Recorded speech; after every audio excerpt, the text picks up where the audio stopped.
Alright guys, so yesterday the belt broke on my truck when I started it up, and then I started looking at the different pulleys, and the water pump pulley was in bad shape, had a lot of play in it and didn't spin freely. It was kind of rough, so I changed that, or took out the water pump and went and picked up one today. I already had a belt under the seat just in case it broke, but I went and picked up another one just so I have a backup. But we're gonna get the water pump back in there and then put the belt back on. There's the old one. Let's see how wore out it is. All that movement there. So everything's nice and tight on the new one. We got to get it back in there. It's pretty tight to get your hands down in there, but luckily the bolts weren't too tight. I was able to break it loose. It's 10 millimeter with a 1/4 inch drive ratchet. Alright guys, so I got the new water pump in there. It's kind of a bitch to get in there. You only have room to get one hand down in there and to hold it in place, and then find the hole, and then get the bolt started. It was kind of difficult. You can see how tight it is right there. You know, it's cutting into my arm a little bit, trying to fit it down in there and then hold it, get it started. But I got it in there. I got it tightened down. Now we gotta start putting a new belt on, which I got a new belt here.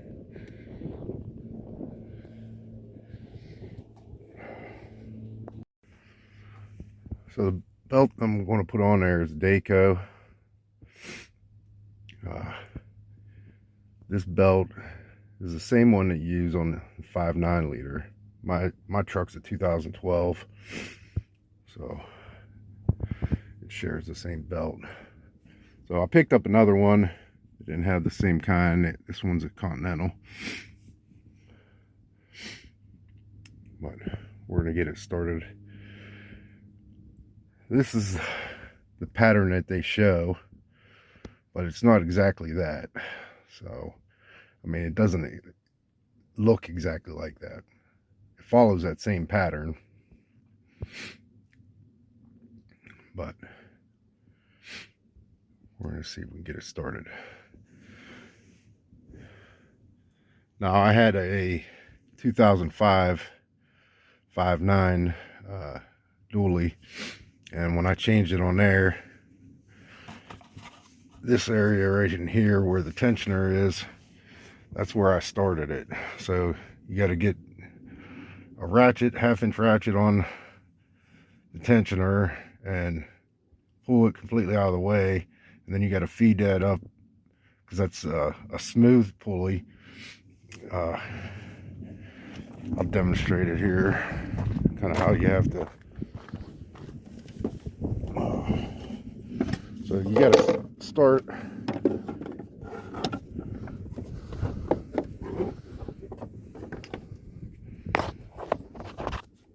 with a loop, kind of like that, and feed that in between. You kind of got to go sideways and get it up over that tensioner, and then once you get that, then you just start going around and working the pulleys around, working the belt around the pulleys. Excuse me. All right, I got the belt up over the tensioner. Had to turn it so it was flat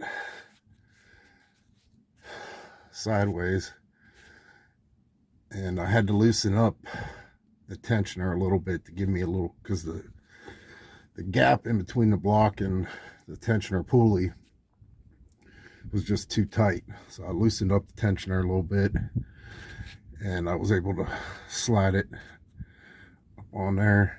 And now I just got to start working the belt on all the other pulleys.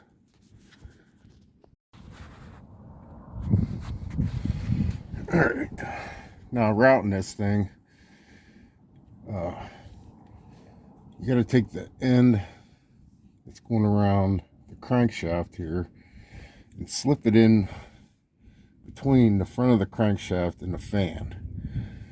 That way you can get the other end of it up. So this goes directly up over the pulley for driving the fan. Once you get it up over that, then you route it down to power steering pump, and then it goes up over the idler pulley, and then down to the water pump. But the starting place is right here. You got a small gap in between the crank or the engine block and the tensioner pulley. It's really tight, so I loosened up the tensioner to give me a little bit more room, and then you can just slide it right in there. I didn't even have to mess with the tensioner. I was able to slip it past there. And then it goes around the air compressor, up over the alternator, down.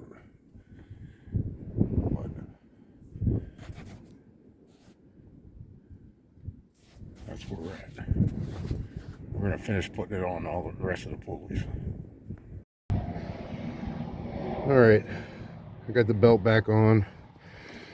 Like I said, this job is pain in the ass. You don't have a lot of room. You could take a lot of stuff off and make it a little bit more accessible, but by yourself, getting everything lined up and routed right, without it coming off of the pulleys, and was kind of a pain. But it's always easier if you got a second set of hands. But I'm going to put some antifreeze in it now and fire it up, see how it does, see if I got any leaks or anything.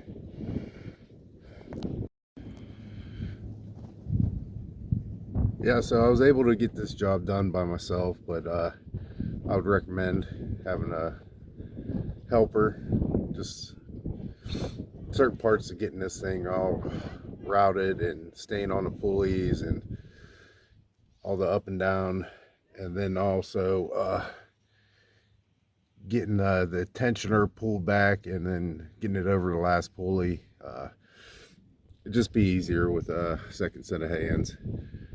Just as a reminder, open up your high point vent so that you don't have, when you're putting antifreeze in, you're not trapping any air in your system.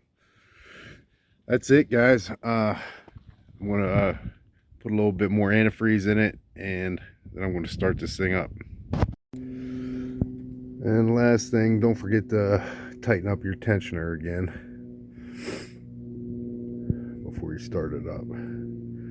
That's all, folks. See you on the next one. All right, we got everything running. Belt's back on.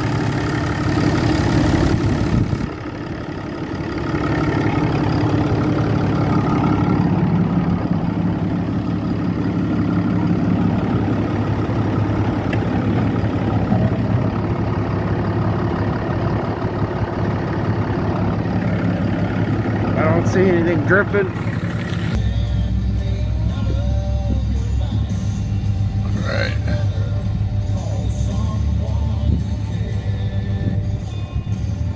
Everything is running nice and cool.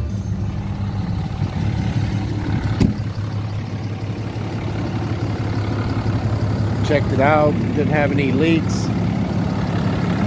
That spot on the ground is where I missed the bucket. You know, I collected most of the stuff that came out. Ended up putting about 2 gallons back in it. It wasn't completely drained, you know, because it sits up a little bit higher on the block. But yeah, it did take about 2 gallons. The main thing, when you change this belt, you need to start at the tensioner. Some of the videos that I watched, guys said you had to take all kinds of stuff off. You don't have to do that. But pull on that tensioner, give yourself some room, or you can actually loosen up the tensioner to make that gap a little bit bigger, make it a little bit easier. And that's what I did. I was able to slide it up past the tensioner pulley in the block without even having to mess with pulling back the tensioner. So once you do that, you want to route it up around your air conditioner pulley and up over your alternator. Then that section that goes up, you need to feed it back down, and then you need to make sure that you take that end between the crankshaft and the fan. That way you can get it, the belt facing the right way, because after you go around the crankshaft pulley, then you have to go smooth side around the fan. And then from the fan, it goes to the power steering pump. And then from the power steering pump, it goes to the idler pulley. And then smooth side goes back under the water pump and then up over the alternator. So getting that routing right is important. Make sure everything's running the right way. The one thing that whenever you have to turn it sideways to get it up in between the crankshaft pulley and the fan. Make sure you don't get it twisted. The other thing, it's a really tight fit between the crankshaft pulley and the fan. So you just need to turn it a little bit, turn the fan a little bit, back and forth, and work it to where you get it on there. But like I said, you don't have to go up over the fan blades itself or anything. You just need to make sure once you get it started at the tensioner that you go up and over on the passenger side, up over the alternator, feed that back down, and then that end you have to like work it in between the crankshaft and the fan. And once you do that, it's just, you know, smooth pulleys. It's the flat side of the belt, the rib side of the belt, you know, goes on the other pulleys with the grooves in it. So it's been a while since I did it on my 5.9, but it was the same way. And I knew that you had to start at the tensioner and get that in between there, and after that the rest is just feeding it and routing it the right way. All right, guys. Thank you.